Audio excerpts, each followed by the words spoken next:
Bismillahirrahmanirrahim. Assalamualaikum warahmatullahi wabarakatuh. Bagaimana kabarnya anak-anak soleh dan soleha? Semoga kalian sehat selalu dan selalu dalam perlindungan Allah Subhanahu wa Ta'ala. Alhamdulillah, pada kesempatan kali ini kita akan melanjutkan pembelajaran sejarah kebudayaan Islam. Kita telah sampai di materi ketiga, yakni tentang kemenangan di kota Mekah, atau biasa juga disebut dengan Fathul Mekah. Fathul Mekah adalah kemenangan di kota Mekah. Maksudnya adalah pada saat itu Rasulullah SAW dan kaum muslimin telah berhasil membebaskan kota Mekah dari tangan jahiliyah, dari penguasa jahiliyah, yaitu kaum kafir Quraisy, dan kaum muslimin berhasil membersihkan Masjidil Haram dari berhala-berhala yang dibuat oleh kaum kafir Quraisy. Fathul Mekah ini terjadi pada bulan Ramadan tahun ke-8 Hijriah. Ada beberapa kejadian sebelum terjadinya Fathul Mekah ini, dan yang paling besar, yang paling terkenal, yaitu terjadinya perjanjian Hudaybiyah. Nah, apa sih itu perjanjian Hudaybiyah dan kenapa bisa terjadi? Suatu ketika Rasulullah SAW bermimpi memasuki kota Mekah dengan perasaan yang damai, tenang, dan tentram. Tidak ada yang mengganggunya. Keesokan harinya Rasulullah SAW menceritakan mimpinya tersebut kepada para sahabat. Para sahabat sangat-sangat senang, terutama para sahabat dari kaum Muhajirin yang sudah sangat merindukan kota kelahiran mereka. Akhirnya pada tanggal 1 Zulqa'dah tahun ke-6 Hijriah, Rasulullah beserta 1.400 kaum muslimin berangkat menuju kota Mekah dengan niatan untuk melaksanakan ibadah haji dan umroh. Berita kedatangan kaum muslimin ini didengar oleh kaum kafir Quraisy yang ada di Mekah, dan mereka beranggapan bahwa kaum muslimin ini datang ke kota Mekah untuk berperang, untuk memerangi mereka. Agar tidak terjadi kesalahpahaman di antara kaum muslimin dan kaum kafir Quraisy, maka Rasulullah SAW mengutus Utsman bin Affan menuju kota Mekah. Ditunjuknya Utsman bin Affan karena Utsman bin Affan ini memiliki banyak kerabat di kota Mekah, sehingga kaum kafir Quraisy tidak akan berani untuk mengganggunya.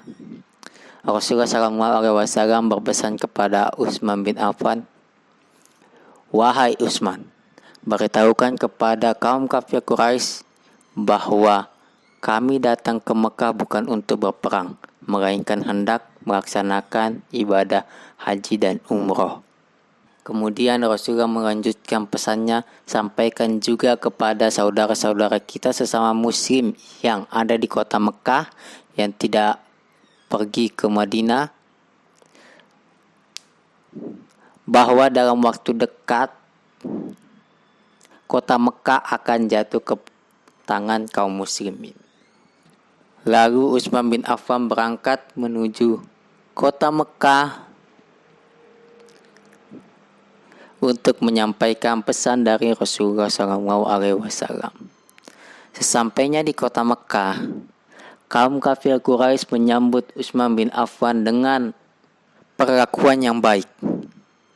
Mereka menghormati dan mendengarkan apa yang diucapkan oleh Utsman bin Affan.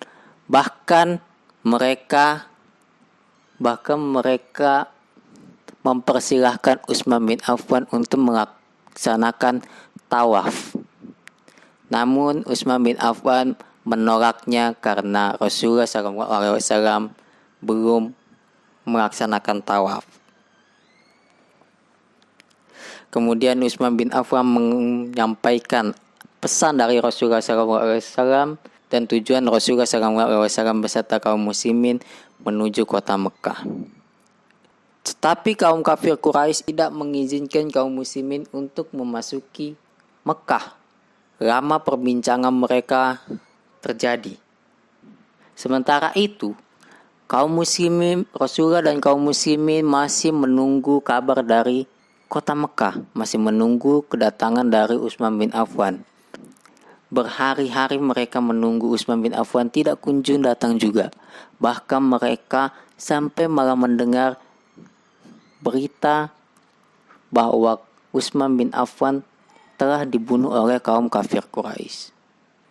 Mendengar hal tersebut, Rasulullah SAW berkata, bila kaum kafir Quraisy ini benar-benar membunuh Utsman, kita harus menuntut atas kematian Utsman bin Affan.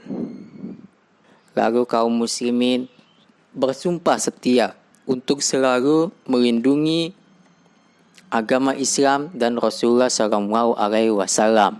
Baiat ini terjadi di bawah pohon, sehingga kejadian ini disebut sebagai sumpah setia yang dikenal dengan Baiatur Ridwan. Dan kejadian ini pun diabadikan oleh Allah Subhanahu wa taala dalam Quran surah Al-Fat ayat ke-18. Peristiwa ini terdengar oleh kaum kafir Quraisy. Mereka beranggapan bahwa kaum muslimin ini sudah bulat tekadnya untuk memerangi mereka, sehingga mereka ketakutan. Akhirnya mereka melepaskan Utsman bin Affan dan mengutus Suhail bin Amr untuk melaksanakan perjanjian damai dengan kaum muslimin. Ada 4 pokok dari isi perjanjian itu. Yang pertama adalah kaum muslimin dan kaum kafir Quraisy tidak saling menyerang selama 10 tahun. Yang kedua, kaum muslimin tidak diperkenankan memasuki kota Mekah untuk menunaikan ibadah haji dan umroh tahun ini atau tahun di mana perjanjian Hudaybiyah itu terjadi. Artinya Rasulullah SAW dan 1.400 kaum muslimin ini disuruh kembali ke Madinah, tidak boleh melaksanakan haji dan umroh. Mereka boleh melaksanakannya di tahun berikutnya. Itu pun pada saat melaksanakan haji dan umroh, mereka tidak diperkenankan membawa senjata tajam. Dan mereka tidak boleh tinggal di kota Mekah selama lebih dari 3 hari.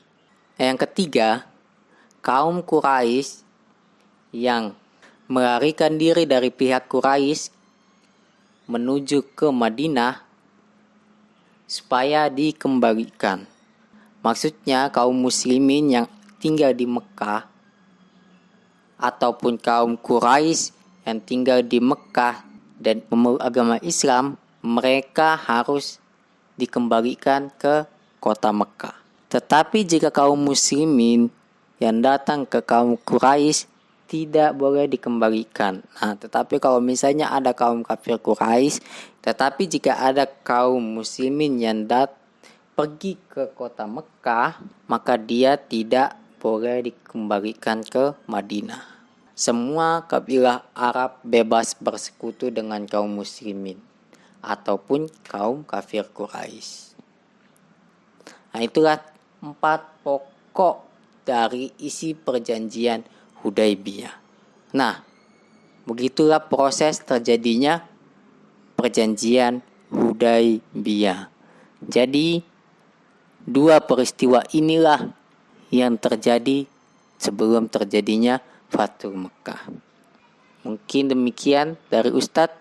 Insya Allah minggu depan kita akan melanjutkan pembelajarannya tentang dampak dari perjanjian Hudaybiyah. Kemudian pelanggaran kaum kafir Quraisy terhadap isi perjanjian Hudaybiyah. Dan jika waktunya cukup, Ustadz akan melanjutkan lagi ke terjadinya Fathul Mekah. Demikian dari Ustadz, kurang lebihnya Ustadz mohon maaf. Assalamualaikum warahmatullahi wabarakatuh.